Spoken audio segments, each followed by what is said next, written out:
വിശുദ്ധ പൗലോസ് ശ്ലീഹ റോമാക്കാർക്ക് എഴുതിയ ലേഖനം 5-ാം അധ്യായം 1 മുതൽ 5 വരെയുള്ള തിരുവചനങ്ങൾ. വിശ്വാസത്താൽ നീതീകരിക്കപ്പെട്ട നമുക്ക് നമ്മുടെ കർത്താവായ യേശുക്രിസ്തു വഴി ദൈവവുമായി സമാധാനത്തിലായിരിക്കാം. നമുക്ക് കൈവന്നിരിക്കുന്ന ഈ കൃപയിലേക്ക് അവൻ മൂലം വിശ്വാസത്താൽ നമുക്ക് പ്രവേശനം ലഭിച്ചിരിക്കുന്നു. ദൈവമഹത്വത്തിൽ പങ്കുചേരാമെന്ന പ്രത്യാശയിൽ നമുക്ക് അഭിമാനിക്കാം. മാത്രമല്ല, നമ്മുടെ കഷ്ടതകളിലും നാം അഭിമാനിക്കുന്നു. എന്തെന്നാൽ കഷ്ടത സഹനശീലവും, സഹനശീലം ആത്മധൈര്യവും, ആത്മധൈര്യം പ്രത്യാശയും ഉളവാക്കുന്നു എന്നു നാം അറിയുന്നു. പ്രത്യാശ നമ്മെ നിരാശരാക്കുന്നില്ല. കാരണം നമുക്ക് നൽകപ്പെട്ടിരിക്കുന്ന പരിശുദ്ധാത്മാവിലൂടെ ദൈവത്തിന്റെ സ്നേഹം നമ്മുടെ ഹൃദയങ്ങളിലേക്ക് ചൊരിയപ്പെട്ടിരിക്കുന്നു. ഓർമ്മിക്കുക, അമേരിക്കയിലെ പെറുവിന്റെ തലസ്ഥാനമായ ലിമായിൽ 1586 ജനിച്ചു വളർന്ന അമേരിക്കയിലെ ആദ്യ വിശുദ്ധയായ റോസിന്റെ ഓർമ്മദിനമായ ഇന്ന് ആ വിശുദ്ധയുടെ സഹന വഴികൾ ഒന്ന് ചിന്തിക്കാം. മാതാപിതാക്കൾ സ്പാനിഷ്കാരായിരുന്നു. ജ്ഞാനസ്നാനനാമം ഇസബെൽ എന്നായിരുന്നുവെങ്കിലും അവളുടെ സൗന്ദര്യം കണ്ട് എല്ലാവരും റോസ് എന്ന് വിളിച്ചിരുന്നു. ബാല്യം മുതൽ അവളിൽ അസാധാരണ ക്ഷമയും സഹനവും കണ്ടു തുടങ്ങി. ആഴ്ചയിൽ 3 ദിവസം റൊട്ടിയും വെള്ളവും മാത്രം കഴിച്ചു ഉപവസിക്കുമായിരുന്നു. തലമുടിയിടയിൽ ഒരു മുൾക്കിരീടം ആരും കാണാത്ത രീതിയിൽ ചൂടിയാണ് നടന്നിരുന്നത്. അരയിലൊരു ഇരുമ്പു ചങ്ങലയും. തന്റെ അതിയായ സൗന്ദര്യം സമൂഹത്തിന്റെ ഇടയിൽ വലിയ സംസാര വിഷയമായിരുന്നു. തന്മൂലം അവൾ യാത്ര ചെയ്യാൻ ഭയപ്പെട്ടിരുന്നു. അത്യാവശ്യ യാത്രയ്ക്ക് പോകുമ്പോൾ തലേദിവസം തന്നെ മുഖത്തും കൈകളിലും കുരുമുളക് പൊടി തേച്ച് വിരൂപമാക്കിയിരുന്നു. സിയന്നായിലെ വിശുദ്ധ കത്രീനായെയാണ് അവൾ മാതൃകയായി അനുഗമിച്ചിരുന്നത്. കുടുംബത്തിൽ കൊടും ദാരിദ്ര്യമുണ്ടായപ്പോൾ റോസ് അടുത്ത വീട്ടിൽ തുന്നൽ പണികളും തോട്ടത്തിലെ പണികളും ചെയ്ത് കുടുംബച്ചെലവ് കണ്ടെത്തിയിരുന്നു. കുലീന കുടുംബത്തിലെ നിരവധി യുവാക്കൾ റോസിനെ സ്വന്തമാക്കാൻ ആഗ്രഹിച്ചെങ്കിലും അവൾ യേശുവിന്റെ മാത്രം സ്വന്തമാകാനാണ് ആഗ്രഹിച്ചത്. മകളെ വിവാഹം കഴിപ്പിക്കാൻ ആഗ്രഹിച്ച മാതാപിതാക്കൾ സന്യാസത്തിനുള്ള അവളുടെ ആഗ്രഹത്തെ എതിർത്തു. എങ്കിലും അവൾ ചെറുപ്പത്തിലെ ഡൊമിനിക്കൻ 3-ാം സഭയിൽ അംഗമായി. അഗതികളെയും പാവപ്പെട്ടവരെയും രോഗികളെയും ഒറ്റപ്പെട്ടവരെയും അനാഥരെയും വൃദ്ധരെയും പരിചരിക്കുകയായിരുന്നു റോസിന് ഏറെ ഇഷ്ടം. റോസിന്റെ പ്രഥമ ദിവ്യകാരുണ്യ സമയം അവളുടെ മുഖം ദൈവികമായ രൂപാന്തരീകരണം പ്രാപിക്കുന്നത് അന്നത്തെ ഡൊമിനിക്കൻ പ്രൊവിൻഷ്യലായിരുന്ന ഫാദർ ജോൺ സി ലോറൻസാനോ കാണുകയുണ്ടായി. സഹനത്തിലൂടെ ജീവിച്ച റോസിന്റെ പ്രാർത്ഥന ഇപ്രകാരമായിരുന്നു: കർത്താവെ, എന്റെ സഹനങ്ങൾ വർദ്ധിപ്പിക്കണമേ, അവയോടൊപ്പം എന്റെ സഹനശക്തിയും വർദ്ധിപ്പിക്കണമേ. 1617 ഓഗസ്റ്റ് 24-ാം തീയതി 31-ാം വയസ്സിൽ നിത്യസമ്മാനത്തിനായി വിളിക്കപ്പെട്ടു.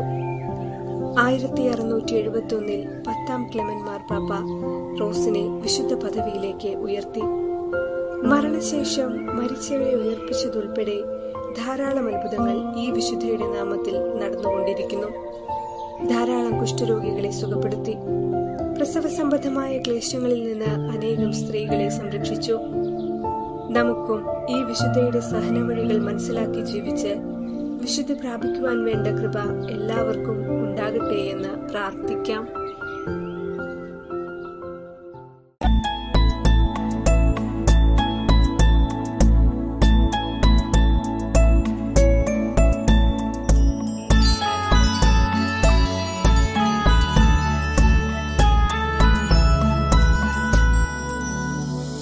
സുഖിയ പനിമലരേ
ദൈവമേ, ദൈവസ്നേഹസാഗരത്തിൽ നീ വളർന്നു.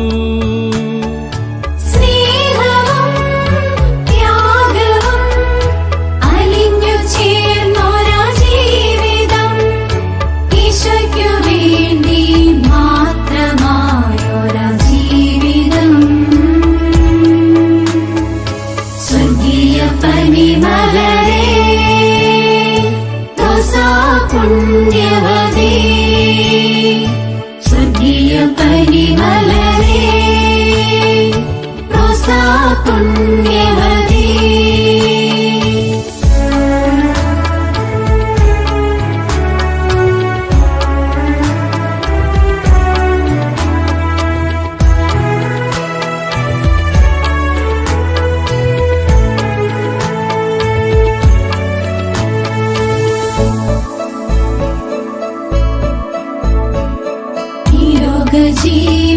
ജീവിതയാത്രയിൽ ദൈവസ്നേഹനാളമായി തെളിഞ്ഞവൾ, യേശുവിൻ പാതയിൽ സർവം മറന്നൊരാ ജീവിതം, ഈശോയ്ക്കു വേണ്ടി മാത്രമായൊരാ ജീവിതം. സ്വർഗീയ പനിമലരേ, റോസാ പുണ്യവതേ, സ്വർഗീയ പനിമലരേ, റോസാ പുണ്യവതേ. നിൻ പരിമളം, നിൻ പരിമളം, സ്വർഗീയ റോസാ പുണ്യവതേ, പരിമളം. മണ്ണിൽ മക്കൾക്കാനന്ദമേ, എന്നും ആശ്രയമേ, സ്വർഗീയ പനിമലരേ. ഉണ്ണീശോയുടെ സ്വന്തം റോസ, ഞങ്ങൾക്കായി പ്രാർത്ഥിക്കണേ.